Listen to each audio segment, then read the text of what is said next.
മഹാനായ അബൂ ഹനീഫത്തുൽ കൂഫി റളിയല്ലാഹു അൻഹുവിന്റെ ചെരുപ്പിനടിയിൽ ഇത്തിരി കുതിരച്ചാണകമായതുകൊണ്ടൊരു സമൂഹം ഒന്നിച്ച് ഇസ്ലാമിലേക്ക് വന്നത്.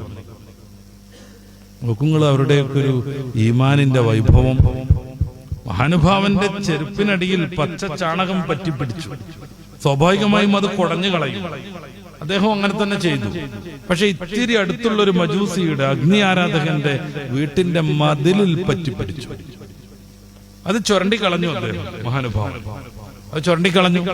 കാരണം അങ്ങനെ അദ്ദേഹത്തിന്റെ മതില് മലിനമാക്കിയിട്ട് പോകാൻ പാടില്ല. പക്ഷെ ഒന്ന് സംഭവിച്ചു, ആ ചാണകം ചുരണ്ടിക്കളഞ്ഞപ്പോ കുറെ മണൽ കൂടെ വീടുപോയി. ഉടനെ തന്നെ തന്റെ ഒരു സഹായിയെ വിളിച്ചിട്ട് പറഞ്ഞു വെച്ചു, അദ്ദേഹത്തോട് ഒന്ന് വരാൻ പറയും.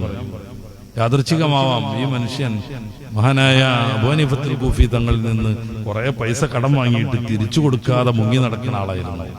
അബൂ ഹനീഫ ഇമാം പരിവാര സമേരം വന്നിട്ട് അതൊക്കെ പിടിച്ചെടുത്ത് വാങ്ങാനാണ് വന്നത് എന്ന് അദ്ദേഹം തെറ്റിദ്ധരിച്ചു.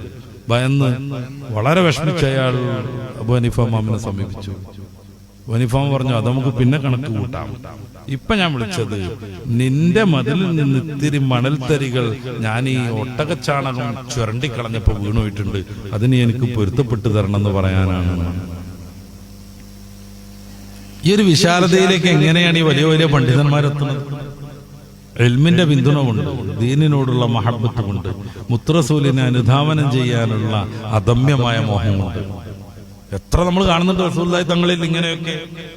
ജൂതൻ ശക്തമായി പിടിച്ചു വലിച്ചിട്ട് അവിടുത്തെ ഷോൾഡറിൽ ഈ കട്ടിയുള്ള കമ്പിളിപ്പൊതപ്പിന്റെ വര വീണിട്ട് മുറി വരുന്നുണ്ട്.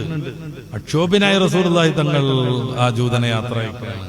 അല്ലാതെ നാലാളെ വിളിച്ചിട്ട് രണ്ട് കൊടുക്കിടാന്ന് പറഞ്ഞു. പിന്നെ